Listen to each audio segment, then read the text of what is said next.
અહીંયા નીચે ઓબેસિટી અને ક્રૂઝનું એક સુટેબલ ડાયટ આપ્યું છે. તો શું કીધું કે food substance which are having ગુરુગુણ along with non nutritious ones. એટલે નોન ન્યુટ્રિયસ સાથે ગુરુગુણવાળા ફૂડ આપીએ તો એ ઓબેસિટીને મેનેજ કરવા માટે આઈડિયલ છે. જ્યારે હની એન્ડ જાતિફળ એ બંનેનું વૃક્ષ અને ગુરુગુણ છે. They will be useful in reducing fat as well as take time to digest. Okay, તો આ ખાલી થોડી યાદ રાખવાનું છે. અને આ બંને યવ અને ગોધુમ જે છે એ બંને માટે બેસ્ટ છે. આ બે થયું એ ઓબેસિટીનું છે. આ બંનેથી ઓપોઝિટ એ ઇમેશિએટેડનું હશે. કે આ જે વૃક્ષ અને ગુરુગુણવાળું લીધું, આનું એક્ઝામ્પલ આપ્યું છે કે અહીં કીધું કે ગુરુગુણ અને નોન ન્યુટ્રિયસવાળું લો. તો હની એન્ડ જાતિફળ લઈએ તો એ આપણું ફેટ રિડ્યુસ કરે, એટલે ઓબેસિટી એનાથી ઓછી થાય અને ડાયજેસ્ટ કરવામાં ટાઈમ લે. હવે આનાથી ઓપોઝિટ એ ઇમેશિએટેડવાળું હશે, એટલે કે સ્નિગ્ધ ગુણવાળું ને લઘુ ગુણવાળું. અને યવ અને ગોધુમ બંને માટે સારું છે. હવે આમાં ક્વેશ્ચન કઈ રીતે પૂછાય? તો એક તો એવી રીતે કહી શકે કે 2 ટાઈપ્સ ઓફ ટ્રીટમેન્ટ સમજાવો. તો એમાં આપણે લખવી પડે કે નરિશિંગ થેરાપી છે અને રિડક્શન થેરાપી છે. પછી એમાં લખવું પડે કે એમ ભ્રૂમન અને લંઘન. તો લંઘનમાં પછી ટાઈપ પડે છે કે શોધન અને સમન. આ શ્લોકવાનો શોધનમ સમનમ ચૈતી એ તત્રાભિલંઘનમ વાળો એ ટાઈપ પડે છે. પછી શોધન અને સમનના જે ટાઈપ છે એ લખવાના. તો આ એનું બેઝિક થયું. હવે એકલી નરિશિંગ થેરાપી કે નરિશિંગ થેરાપી એટલે સંતર્પણ અથવા તો ભ્રૂહણ. તો પહેલાં આપણે એક્સપ્લેન કરવાનું કે એ શું છે. તો એના આટલા પોઈન્ટ લખવાના, બરાબર. એ લખી દીધા પછી શું લખવાનું?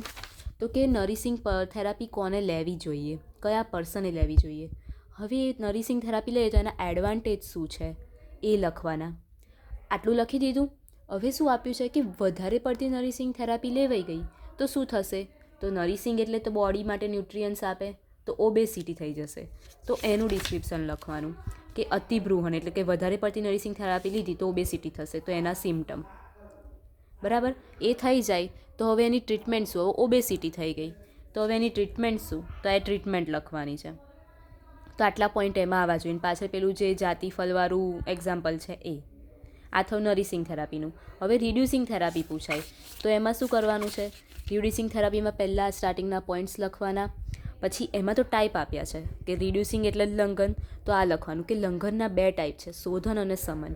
પછી શોધનના 5 ટાઈમ એક્સપ્લેન કરવાના, એના મિનિંગ લખીને. અને સમનના જે 7 ટાઈપ છે એ લખીને મિનિંગ એના એક્સપ્લેન કરવાના. પછી શું કે હવે કોને કરવું જોઈએ લંઘન, એ પર્સન. હવે આના બી સેમ એડવાન્ટેજ શું તો એ લખવાના. હવે વધારે પડતું રિડ્યુસિંગ થેરાપી થઈ ગઈ તો આપણું બોડી તો ઇમેશિએટેડ થઈ જશે, એટલે ઇમેશિએશન આવી જશે. તો અતિલંઘન, તો એનું લખવાનું કે હવે અતિલંઘન કરી દીધું તો એના શું ફીચર જોવા મળશે.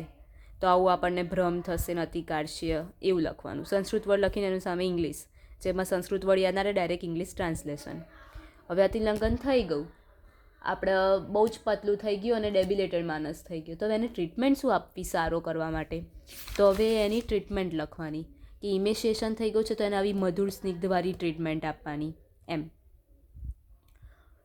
એટલે આવી રીતના ક્વેશ્ચન લખવાના. 4 પોઈન્ટ આવવા જોઈએ કે પહેલાં એનો મિનિંગ શું થાય, પછી એનો કયા પર્સને લેવી જોઈએ, પછી એનો ફાયદો શું, અને પછી એ વધારે પડતી થઈ ગઈ તો શું થશે. તો વધારે પડતી થઈ ગઈ તો એમાં શું સિમ્ટમ જોવા મળશે એ લખવાના અને એની ટ્રીટમેન્ટ શું આપવાની એ લખવાની. આટલા પોઈન્ટ ક્વેશ્ચનમાં આવવા જોઈએ.